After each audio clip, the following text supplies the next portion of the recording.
Zealand versus Argentina. I guess as expected, the All Blacks kind of put Argentina in their place, although the Pumas, they didn't give it up too easy in my opinion, and I feel like the Argentina fans would agree with me on that. But the big news was that the All Blacks moved to number 1 after South Africa fell, and so do you think there's any added pressure to the All Blacks now that they're in that top spot? I don't think so. I think it's really interesting, right? At this point in the cycle, being number 1 in the world doesn't really mean much other than seeding, right? So it's a nice thing to have. New Zealand haven't had it since November 2021, which is, unfathomable when if you watch rugby, from 2010 onwards, the All Blacks were pretty much just always number 1. No matter what, they were pretty much always number 1 in the world. Bar a couple of blips here and there, they just held that run. I don't think they'll feel pressure from it. I think they'll probably relish it. It'll be interesting to see if they can hang on to it. I think everybody still knows that this comes down to the 2 tests between the Boks and the All Blacks in New Zealand. So ultimately, all can be undone. So the All Blacks, they are winning games, as we can see, but at some times they can look a little sloppy, a little choppy. So how good can this All Blacks team be whenever they put it all together? Do you think they looked like a complete team against Argentina? I think there's still a long way to go, which is exciting for All Blacks fans. There's a long way to go and a lot of development. But what was really interesting to me was, as opposed to in the French series in July, where they made all of the running and they had a lot of issues in terms of finishing things off, this All Blacks team had a huge amount of line breaks this time against Los Pumas, even though they had less meters made, right? So Los Pumas made 755 meters, New Zealand made 646, but of that, New Zealand made 15 line breaks and Argentina only made 7. So when you're making those line breaks, you're getting a lotto ticket, right? Or even better, you're getting a real opportunity to score, and they took big advantage of that. When that starts happening, you get players like Artie Sevilla running good lines, and you get players out wide like Seba Reese, Will Jordan, all of these guys hitting those lines. The All Blacks are very hard to stop in that situation. I think there's still a long way to go, and I think Scott Robertson will acknowledge that they still leave points out there, which is a frightening prospect for everyone. I still have certain queries about them, but answers are starting to come a little bit more. It'll still be interesting to see if they can front up physically to South Africa. I do wonder how much complacency played a role in South Africa's loss, and that they were looking at the All Blacks even though they said they weren't, whereas I think the All Blacks are a much better team at focusing on the here and now and taking each match on its merits. And I actually think Beauden Barrett played very, very well at 10, so that makes a massive difference for them, having someone running the line there and being direct on that side of things. And impact off the bench was massive. They had Samisoni Takiaho scoring 2 tries, which just sealed the match. So I think they're starting to get a lot more answers to the questions that I personally had going in, which was depth and power off the bench and then direction 10. So absolutely. Yeah. And so I believe the next round for New Zealand and Argentina is going to be in Buenos Aires. And so what do you think Argentina will need to tweak, or just what do you think they need to bring to the table to be able to get that win against the All Blacks on their own turf? Yeah, Argentina are a weird one, right? So as far as their team went, Thomas Albornoz was phenomenal, their fly half. But the rest of the team didn't really front up as much as I thought they would. What's disappointing about this Pumas team at the moment is that they don't, in the pack, they're just not physically there. And that's very strange for an Argentinian team.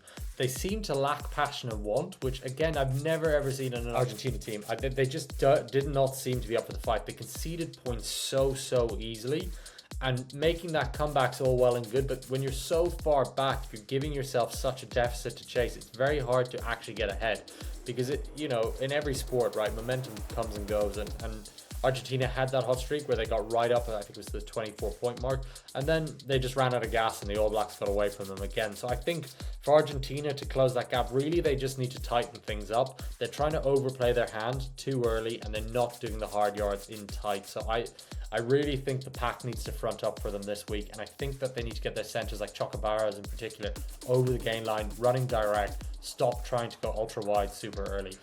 That Albornoz try was just phenomenal off first phase. Things like that work. I just think Argentina overplayed their hands, and if they can tighten things up, they'll close the gap. Do I think it'll be enough to beat New Zealand? I don't. I actually tipped Argentina last time just as an interesting little stab in the dark. But yeah, I think they've got a long way to go this year. I think after what I've seen in round one, they're comfortably the fourth team in this competition.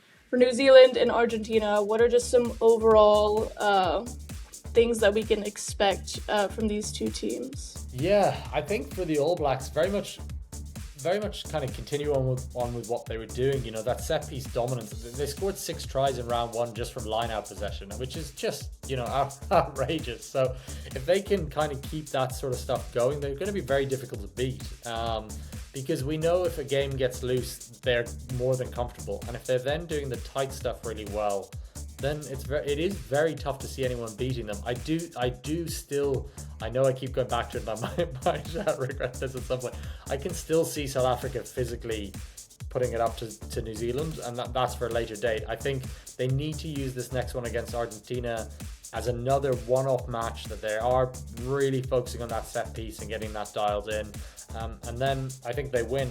I just think for Argentina to win, they have to do a lot more right than the All Blacks do. They don't have that margin for error at the moment. They really, really don't. I mean, what is it? I'm just trying to think off the top of my head. I think New Zealand did 36 wins or something out of 40 against Argentina. That sort of history is really hard to overturn, right?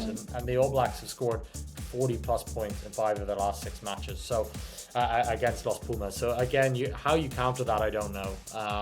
I just think there's quite a bit of a difference. For Argentina, improvement just looks like, again, fronting up and closing that gap. Stop conceding points in big bunches. I mean, those 2 Takiyaho tries were just so soft and so easily conceded, and that ended the match for them. The fear for them is that if they're doing that against the All Blacks, they're not going to beat the big Six Nations teams of, you know, England, Ireland, France, because those packs will do the same thing to them. They're not going to beat the Wallabies and the Springbok pack, because they'll do the same thing. So I think there's a long way to go for them there. Who you have for South Africa versus Australia, and who you have for New Zealand versus Argentina in round 2? It's so hard to see the Boks being that bad again, but there is that trend of they were poor in July against a very much second string Italy team. They blasted Georgia, but Georgia lost to an Ireland team that had none of their frontline players because they were all away with the British and Irish Lions are injured. I think South Africa get it done, because I think if they don't, the pressure is just going to ramp up massively. And if they don't, then this season's a write-off. Whatever they do from here on out doesn't matter. Even if they beat the All Blacks in New Zealand, it doesn't matter as much. So I think the Boks get it done, and I could see them getting it done by probably 10 plus points, especially when you factor in the injuries that Australia have had this week. There's quite a few of them there. I'm not sure if Rob Valentini's back. I'm pretty sure I saw that he was in Johannesburg. So if he's back, that's a huge boost for them, especially if Wilson's out. So I think I'm going to go Springboks by 10. And I think All Blacks by a similar margin again. I just can't really see Argentina closing the gap that quickly. Weirder things have happened, but I think this All Blacks team are pretty locked in. Who have you got, Emma? Which way are you going? No, I'd say I'm in a pretty similar position. I say the Springboks have to get it done. Same thing, if they don't, then it's just, I don't know how you can really recover from that. But yeah, I'd like to say the Springboks will do it by at least 10-point margin. Not to be picky, but anything below a double-digit margin would just kind of, I don't know. It wouldn't be as good.